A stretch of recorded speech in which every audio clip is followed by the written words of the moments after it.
Thanks, everybody. Thank you so much. I'm Ricky Camilleri. Welcome to Build. Our next guest is one of the best-selling rock artists of all time. His band, The Smashing Pumpkins. There you go. You can clap for that. Give him a round of applause on that one. Everybody, please welcome Billy Corgan and his son, Augustus.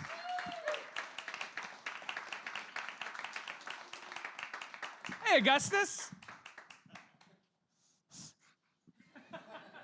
Billy, thanks so much for being here. Honestly, it's an honor to talk to you. I've been a fan of the band for so long, and like I said at the beginning, I think hearing you guys when I was younger opened so many doors for me musically over the years as I grew older and just dug deeper and deeper and heard your influences and always went back to you as well at the same time. So thank you for so many years of great music. Congratulations on reforming with a number of the members of the band on this tour that you just came back from, this incredible sold-out arena tour that you guys just did. I seem to have said something that... Oh, it's just all crazy to me, that's all. Really? In what way? I mean, if you're around long enough, it's kind of all bizarre, you know? I was driving in Times Square last night, and you look up, and it's like there we used to do TRL, and it's just like it's a lot of history, Yeah, releases and tours, and it just the longer it gets, the crazier it seems. Does it feel crazier now? Because, I mean, the Pumpkins and a number of other bands really came around at the time that was kind of like the climax, the pinnacle. The end, you mean? Yeah, in a certain way. And everything is bifurcated now, and it's really hard to sort of get people to look at music, to listen to something, to get a mainstream amount of success. And I don't mean mainstream in a pejorative way. No, there was a time, and sometimes you have to, and it's... When you talk to young people, sometimes you're trying to explain to them how different it was. Yeah. And the one thing that was different about, say, the 80s in particular, which was when the band started, was if Janet Jackson had a hit song, everybody heard it. Whether you like Janet Jackson or not, but you heard it because it was the culture kind of moved monochromatically in a particular direction. So you don't have that now.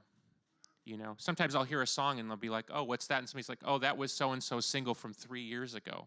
And I never came in contact with it. And I'd be like, that was a huge song. I'm like, oh, I had no idea. It's like, so we exist, like you see, bifurcated is a perfect word, We live in these kind of digital ghettos where depending on who you follow and who you listen to, you may not know that other stuff is going on that you would actually like or not like.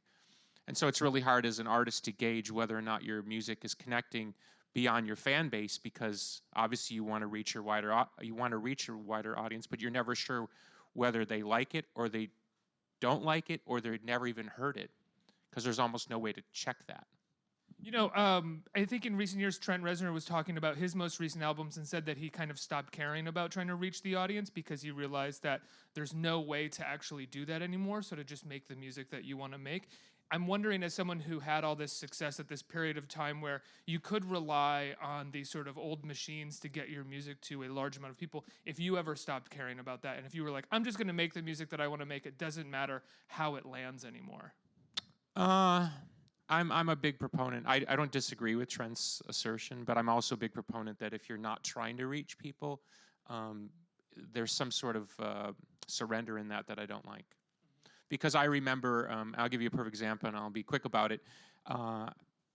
When I was maybe 13 years old, 14 years old, Columbia Records released a record sampler for $2, which at the time would be like, I don't know, $6 today. And for some reason I bought it. And the first artist on that was Adam and the Ants. And so that was the first time I ever heard Adam and the Ants, because I bought this weird sampler. And suddenly I'm like, who the heck are Adam and the Ant? And I became a massive fan, and there was no videos, there was nothing, because I lived in this suburban world. And so that opened me up to a vein of music that I never would have had access to, but somebody had to get it to me. That's what I mean. It's like oftentimes we don't know if what we're doing is being accepted or rejected because we know it's not reaching people. And I do think there's something really powerful when you reach people who would be a fan if they were exposed.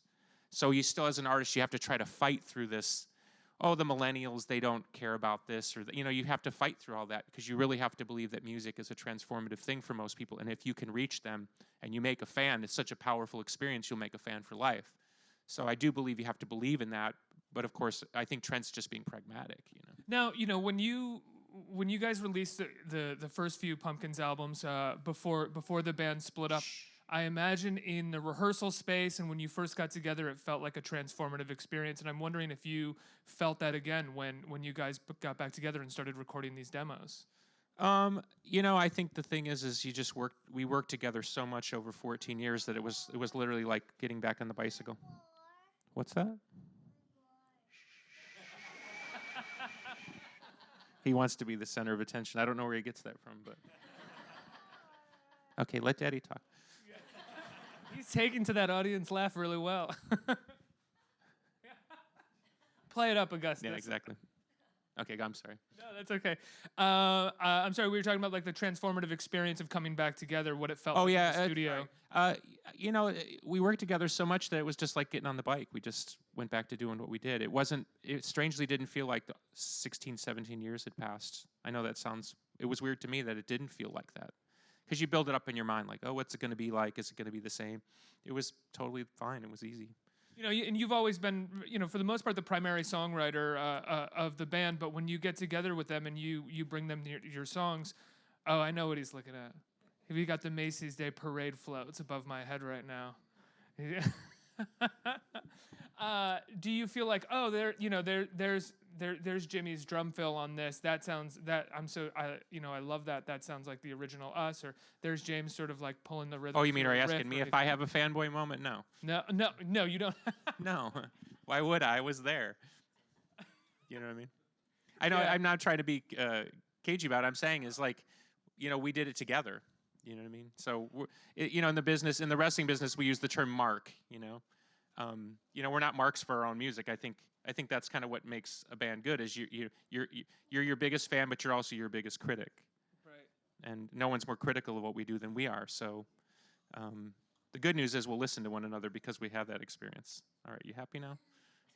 Was it tough finding that place where you would listen to each other in the studio, or were you guys, as soon as you got in, fairly comfortable talking about stuff? It was really easy. I think, not to be pedantic about it, but I think the results are obvious. I think when we get together and we make music, we do better. They certainly make me better than I would be on my own. So that's why I'm so happy to work together again. I think it's just great. That's child abuse right there. Do you feel that when you're... Good, I'm sorry. No, I love it. It's great. See, he's taken over for me derailing interviews. How was the tour? Tour was awesome. He actually came on most of the tour, this one. Really? Yeah, he would watch like the first 2 or 3 songs and then he would disappear. And I would ask his uncle, who was his nanny, kind of where he went. He's like, he'd turn around and say, I'm done. I got him on stage a couple times, though. How was that, Augustus? How was going on stage for thousands and thousands of people? That's about right. That sounds about right. See? So you go on tour. I mean, when did Augustus was born? What, a few years ago? He's 3 years old today. Actually, today's his 3rd birthday. His 3rd birthday. Oh wow! Happy birthday, Augustus! And you had your 2nd child recently as well, right? Yes. Philomena. Do you think having children helped you reform with James and Jimmy? That something settled in you a little bit? I think it certainly helps us take each other a little bit more seriously.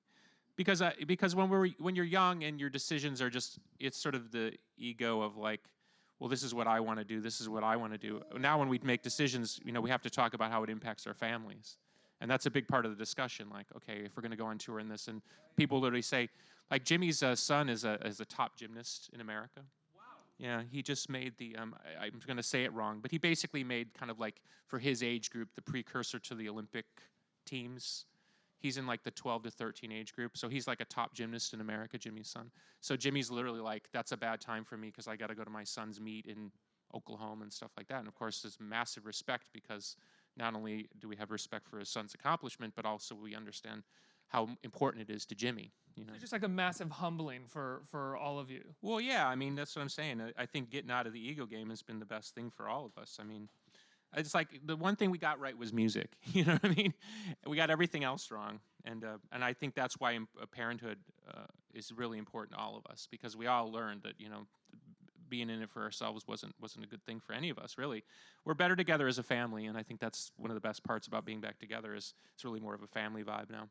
So on the tour, you had a sort of religious shrine of yourself carried around. Was that every me? now and then. It looked like me. It looked a little like Are you you. just are you bald bald shaming me because it looked because it was a bald figurine, you assumed it was me? That's exactly what happens. Like, oh, that's Billy. No, but you had this on tour, and you know Some people actually got up and left. They I was considered it reading that. blasphemy. Yeah, there was some blasphemous stuff going on. Were you surprised that you had religious fans at this point? I'm religious, so I actually had to write some fans and explain to them that it wasn't blasphemous and explain to them why what the joke was. But What was the joke? well, there's an old saying: if I have to explain a joke, it's not that funny. Fair. Was it you though, the shrine? I will admit today on this show exclusively that it was me. So at this point in your career, do you feel like you're having some fun with the I've always ego had that fun. you used to have? People, And also, sorry to interrupt you, but I mean, people have always look. I'll start here. I'm in a band called the Smashing Pumpkins. The band's name is a joke. Right.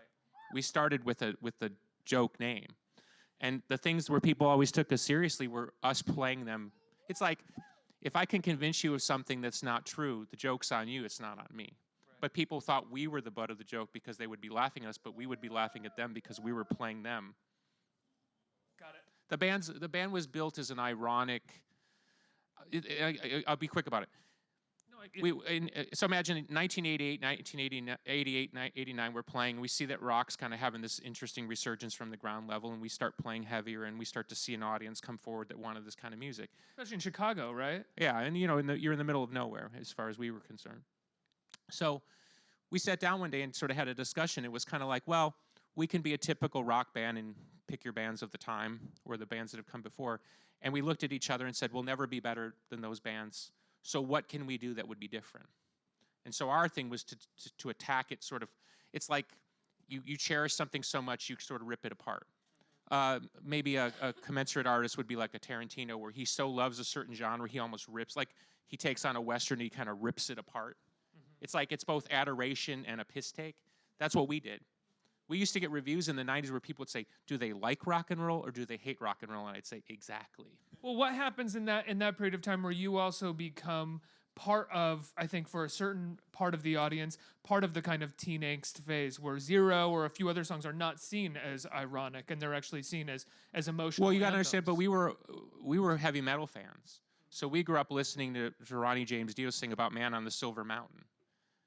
You know what I mean? So is Ronnie James Dio really singing about a man on the silver mountain? It's like, you understand this saying? Heavy metal in and of itself is a contrivance, like a horror movie, like Slayer, like I'm gonna so take you into a vibe. But is Tom Araya really singing about cutting people into pieces? No, and he's often been asked about references to horrible things, and he's saying it's like a horror movie. It's like I'm taking you into experience, and it's a cathartic way of sort of dealing with these demons or these shadows, but I'm not a serial killer, you know what I mean? So it's a similar type of thing. You go into a feeling to kind of unlock the energy of that.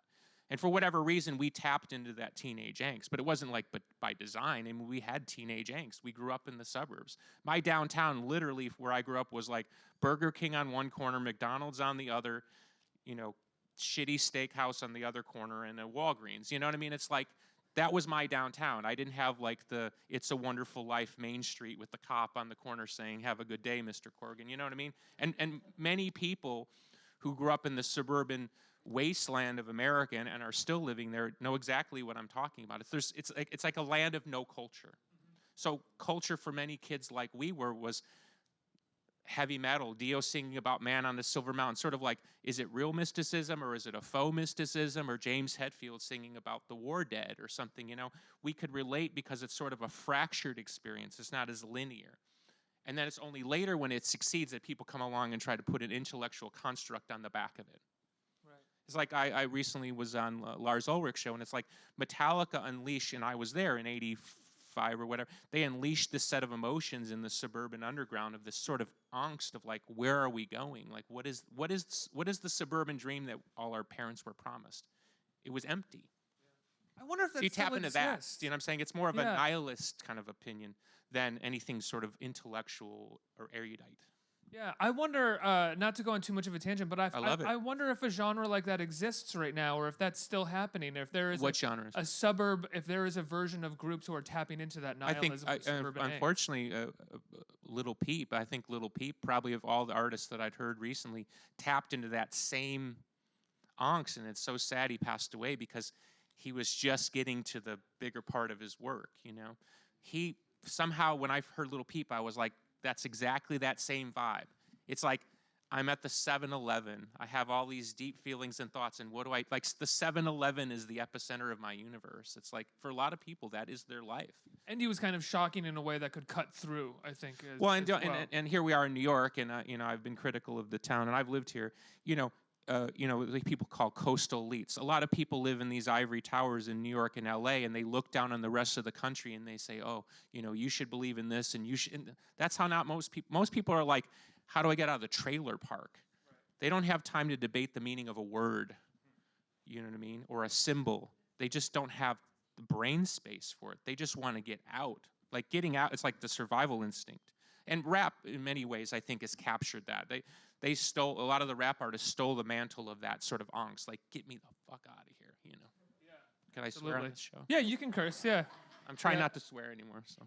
Well, yeah, Augustus is kicking around. He's like a mime that is acting out my inner pathos.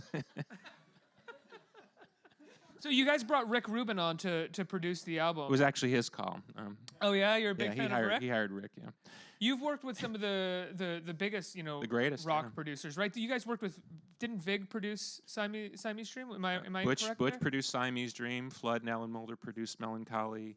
Roy Thomas Baker produced Zeitgeist. We worked, I mean, we've literally worked with the best. How do you work with producers? Because you're also apparently not well. Really? No, I'm just kidding. No, I love working with producers, especially guys like that. I mean, you learn so much. And the stories are tremendous. I mean, it's worth the price of admission just for the stories. In between songs, getting stories. Well, when you're sitting there between takes and you're talking to Rick Rubin about recording Slayer's first album and what he was thinking and, you know, what he was thinking. You know, here I am in the basement at my dad's house listening to Rain and Blood, right. And then you're sitting there with the guy who recorded the song, so you have your own, you know, your own 18-year-old impression of what the song sounded like. Yeah. Sorry, he's gonna die. That's okay. Come here. Come here. Come here. This is live TV, right? Yeah, we're good. Take off your coat. I'm curious, how did, you know, Slayer and Metallica, how did that end up translating into what I always heard from those early Pumpkins albums is more of a, like, My Bloody Valentine influence or a shoegaze influence? Power. Yeah. We considered it like if Curtis Mayfield was the softer dynamic of the band, Metallica and Slayer were the, you know what I mean? So we because a lot of alternative bands would sort of stop at Power. Yeah, that's true, yeah. Because to them it was a bit like beneath them. Mm-hmm. Like heavy metal was not cool. I mean, I'm not saying we were the only ones, but like Nirvana and Pumpkins kind of opened the door where it's cooler for alternative bands to be heavy. Right. Up to that point, not a lot of bands would be heavy unless it was like maybe kind of Stooges-ish. Because it was seen kind of as punk. Yeah.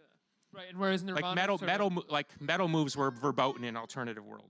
Right, and whereas Nirvana went sort of the Melvins route of metal, you guys were kind of, I think, on Siamese Dream. I think there's a lot of Black Sabbath in Nirvana that people don't hear. I mean, and in fact, obviously, Come As You Are was right out of Killing Joke. And Killing Joke was also very influenced by Sabbath. And so there's a direct lineage from Judas Priest and Sabbath through Killing Joke to alternative music. But the problem is you would get in a room with a critic who would look down his nose at the heavy metal influences, so bands just wouldn't mention it. That's one of the great. That's one of the great things about the time that we live in now. I will say is I think most people have kind of gotten over any of their. Oh, that's okay, Augustus. You can jump in. He's breaking.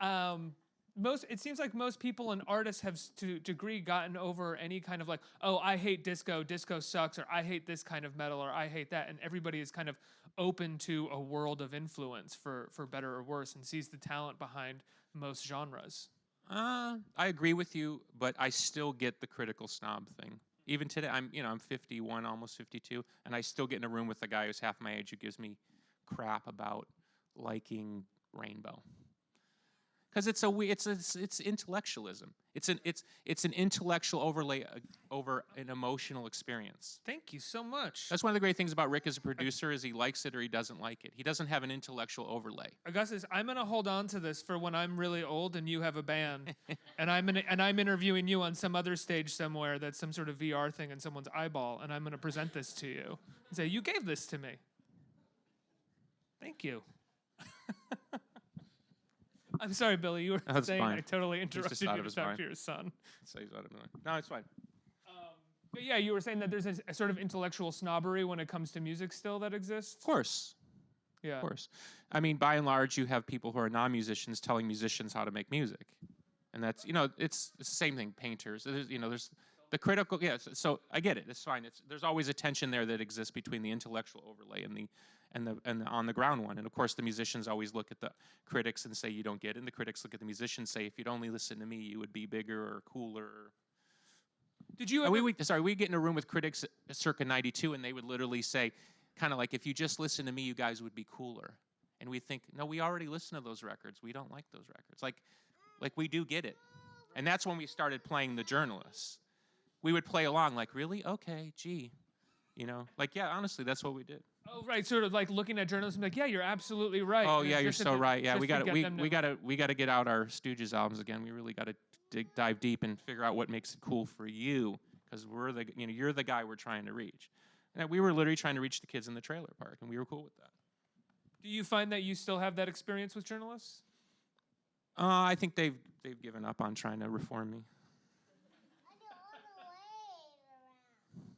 When you went into the studio for this LP, which you're referring to as an LP, right? I know, not as an album? It's a whole nother thing, yeah.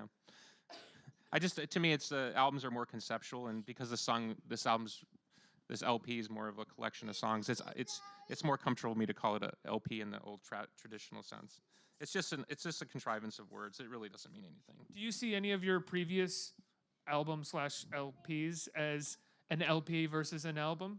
Only Pisces Iscariot. Oh yeah. Because it was more of a mixtape, like a collection of songs. Collection, yeah. Right? Yeah. So this is like a collection of singles or something. Maybe is a better way to put it. But it doesn't feel conceptual to me.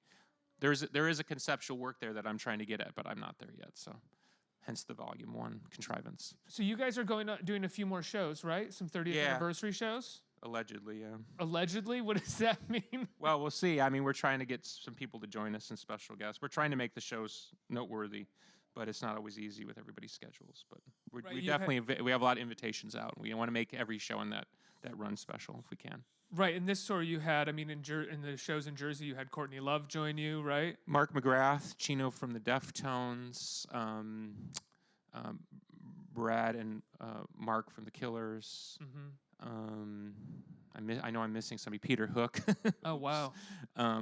Yeah, so it was great. It was a really fun night. Peter Hook was there. That's amazing. Yeah, well, Jack, his son, plays in the Pumpkins, so we have an inside track on Hookie. What makes you want to bring out all of these guests for the shows? We think that's the coolest way to celebrate it, to have more like a party. I mean, we just did a tour where we played 3 hours and 15 minutes. I think we played 31 songs a night.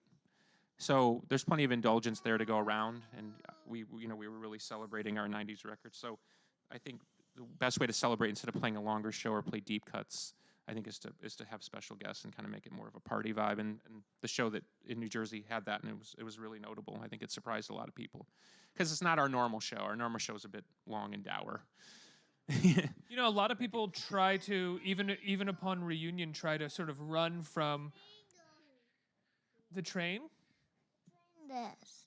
What's that? Where's the train go? Yeah.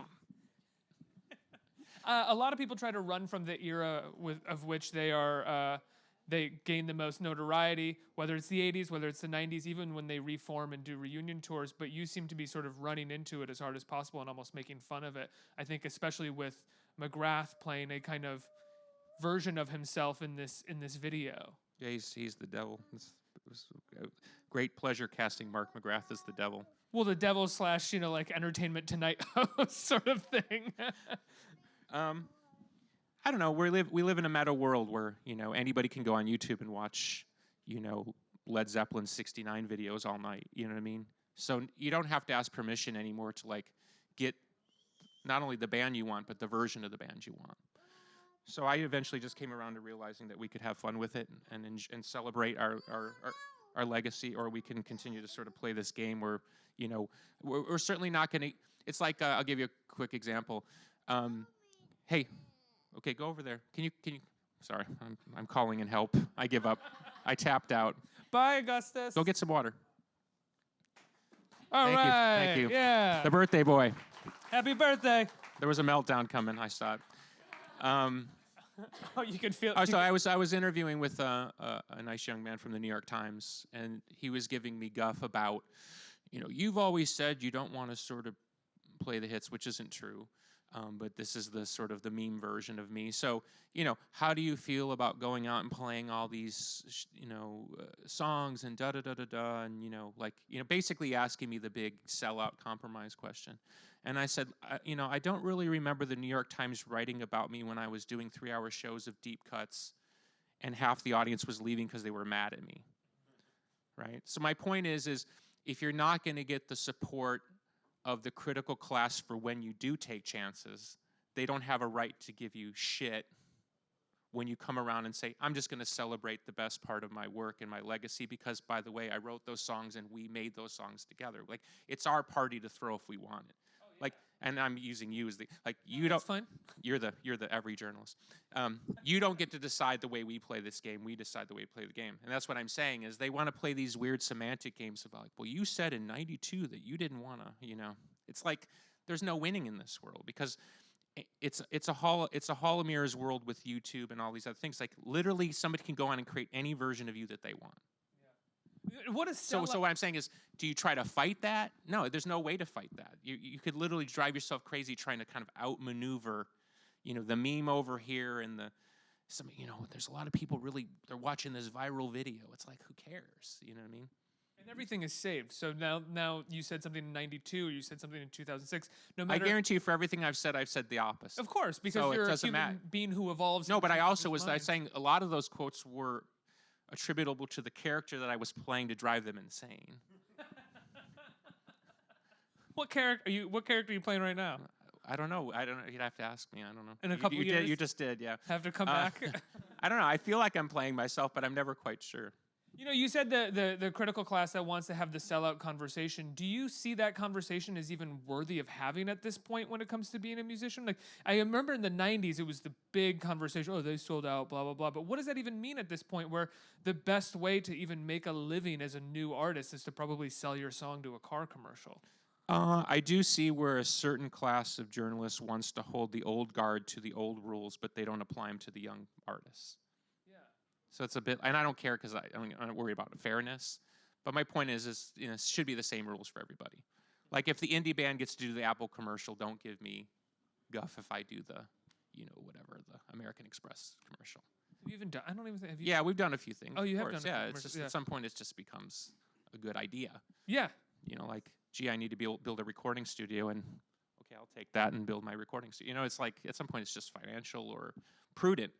But then you get the weird article about like, oh, there go the values of the 90s that I held that I cherished so much. It's like, again, they don't write about, yeah, I saw him 5 years ago when he was doing the weird show and everybody was mad at him. Yeah. You don't get my point is everybody selectively chooses the version of you that they want. Do you have a song off this new LP that you're particularly fond of? One more so than others? No, I'm happy with them all. And you directed the video for I did, yeah. Is that the first video that you've directed? I've shadow directed a lot of videos. I just never put my name on anything. So I guess it's the first one I ever put my name on. But there would be a lot of videos that I was heavily involved with that people wouldn't realize. What does shadow directing mean? It means you were directing just as much as the directors. You just didn't put your name on it. Mm-hmm. So how'd it go for you? What'd it feel like? It was fine, Is that something that you're excited about or love? Just say it's fine.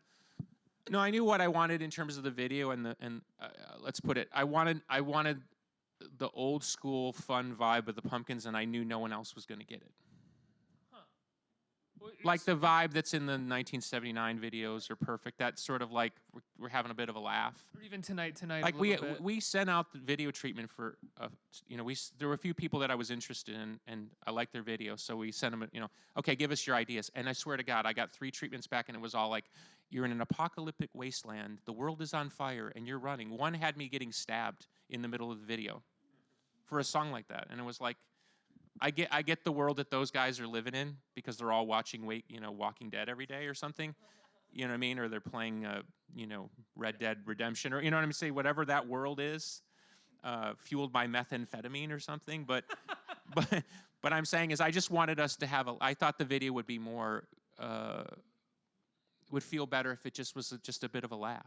Your videos were never that serious. No, it's like somebody. I literally had a friend write me saying. This video reminds me of a bad Disney episode or something like that. About this video? Yeah, like kind of doing the friend, like, I'm here to tell you that you should, go back to being edgy. And I was like, do you remember the ice cream truck video? Like we've always done this. This is the band. Like the band was never serious. Yeah, ever. What would edgy or attempting edgy look like at this point, I mean, even like the bullet with butterfly wings, which seems kind of ominous. I mean, we're in a mud pit, you know what I mean? It's like, despite all my rage, I'm in a mud pit. I don't know. I mean, I put it this way. There are multitudinous versions of the band that are interesting, but they're not the band I was in. And people all the time tell me their version of the band, and I think that's cool, but that's not the band I was in. It's like if you watch Star Trek, but you only watched 6 episodes and you thought you knew what the other 20 episodes were like.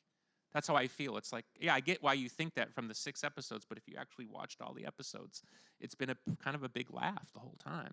It's so interesting because so much of that has to do with these 2 different perspectives of the 90s and forgetting that they were kind of blended at the same time, which is this sort of ironic detachment idea of that generation. And then this idea of the very serious, like we said, angst music aspect. No one was better at that balance than Nirvana.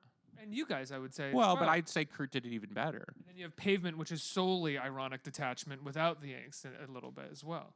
I don't know. That's all record critic stuff. I can't follow that. Right. You know what I mean? It's how can I put it? Think of it like a war, right? There's winners and losers after a war, and the side that wins gets to write the history.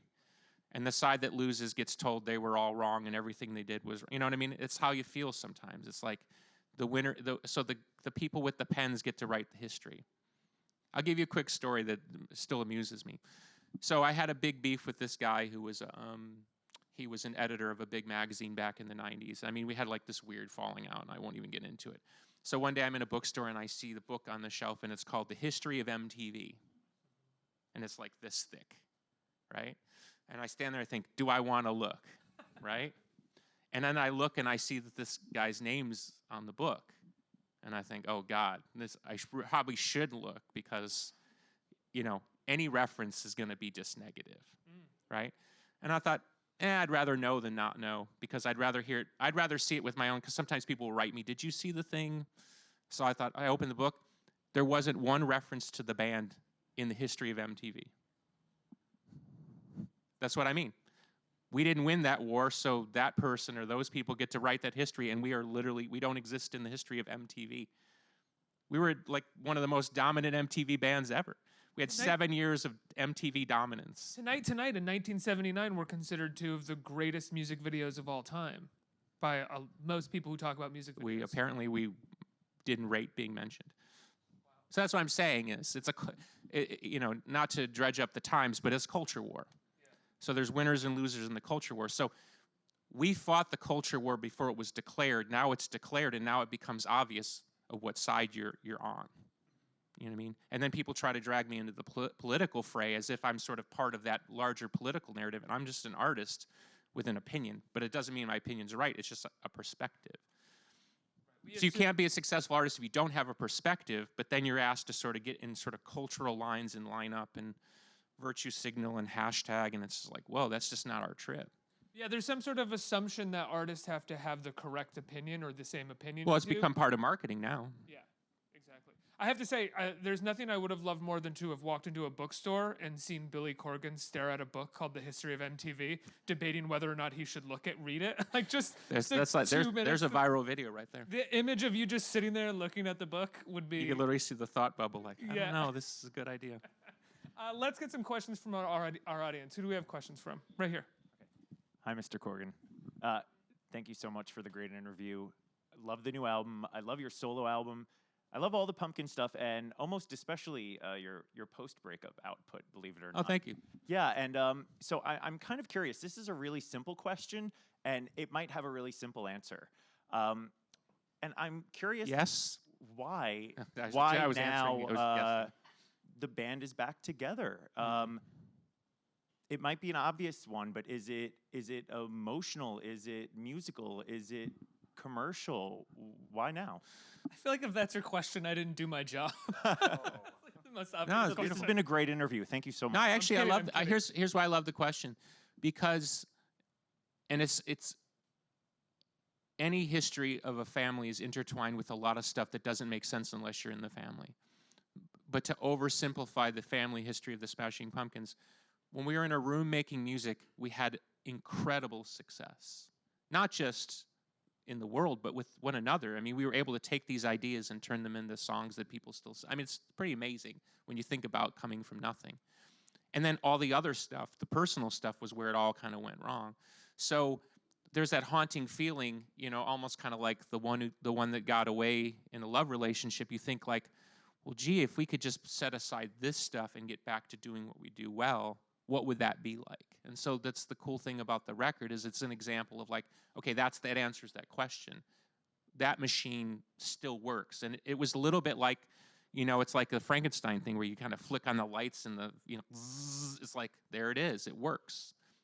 And I couldn't tell you why, but I certainly, using James as an example, when James and I work together and we start playing guitar, it's like we're right back in my dad's house in the bedroom in those formative years of figuring out that style. And it's like the lights go on. I don't know how to explain it. And I only have that with him. I've never had it with anybody else. And maybe it's because we came up together and ate terrible hot dogs together or something. You know what I mean? There's something about the bonding of the brotherhood that we had even before Darcy entered the picture and Jimmy entered the picture that no one can ever take away from us, including us. You know what I mean? Like even our own personal issues couldn't get in the way of the bond that we had. And so when we were back in that room and you got Rick Rubin sitting there with the Buddha beard in the other room in the window and you put the lights on, it's like, is it there or it isn't there? And there it was. So it's quite beautiful. And I think that answers the question better. I also than think could those on my own. formative years of music discovery together as well, like finding out what you liked and why you liked it at such a specific moment in time in your developmental phases, like is incinerated on you, and that probably is an Yeah, we excitement that would never go literally. away. I had one of those old console stereos that I found in an alley somewhere, and it worked. And we would listen to Nights Are Ebb, and then we would listen to the Smiths, and then we would listen to Susie and the Banshees, and then we would listen to the Lemon Pipers, and then we would listen to the Beatles, and we'd sit there and talk about it. Like, Who are the Lemon Pipers? is it the Lemon Pipers? They had Lemon Heads or Green Tambourine. Green Tambourine? Oh yeah, Remember? yeah. My Green Tambourine. You know that song? No, I know, but I'm gonna It's go. kind of listen to it now. a post Dylan.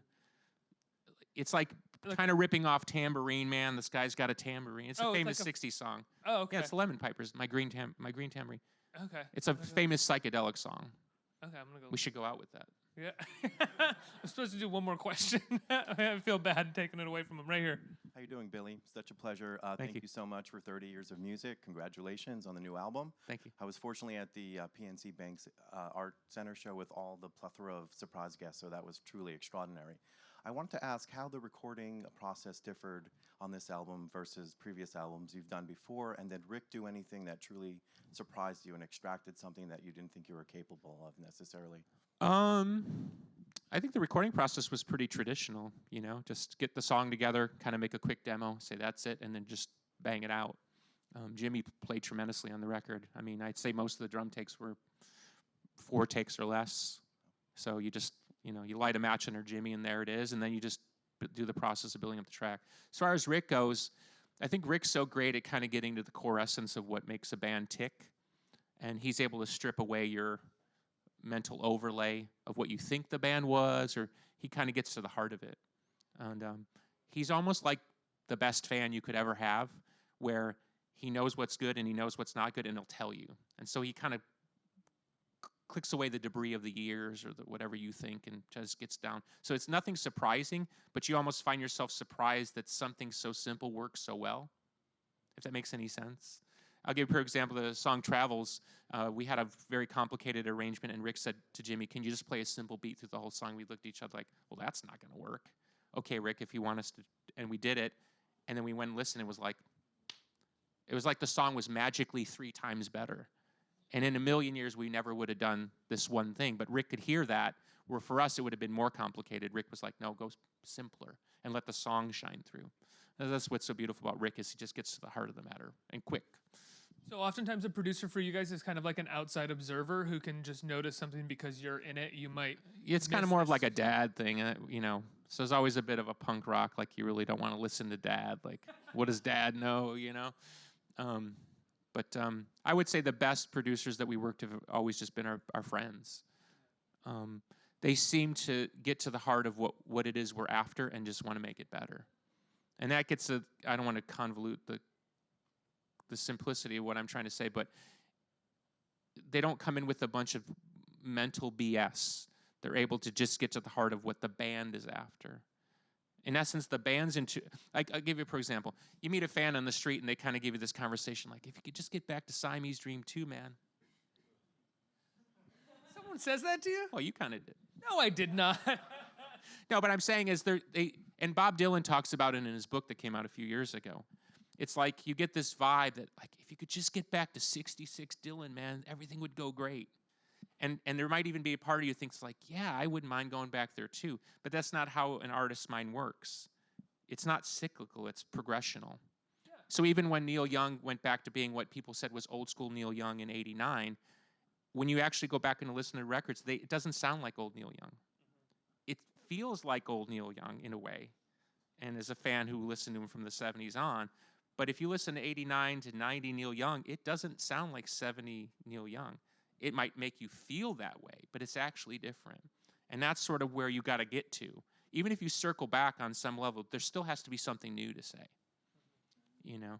I mean, I swear to God, just to make you laugh, I will literally get DMs where people will write me, hey, do you guys have any old riffs laying around? I think you should pick them back up. Like, go through your tapes from '94 and find an old riff. That's a good idea. And you're like, okay. Those are all my anonymous accounts DMing. Is that you? Is that you? Let's just have it out right here. No, I love the new album. Thank you so much or the new LP. Excuse me. It's all right. William. Thanks so much for coming by. The 30th anniversary dates are announced, right? And yeah, and some have already sold out, so I don't know. They start the 29th in Madison, Wisconsin. There's only 2 weeks. We end in Los Angeles, which I think that's already sold out too. So. And I think people can find out the rest of the dates that are not sold out online. Yeah. They can listen to the new LP on Spotify now or buy it on iTunes. Out. And everybody give a huge round of applause for the great Billy Corgan. Let's hear it. And thanks for sharing my son's birthday with me.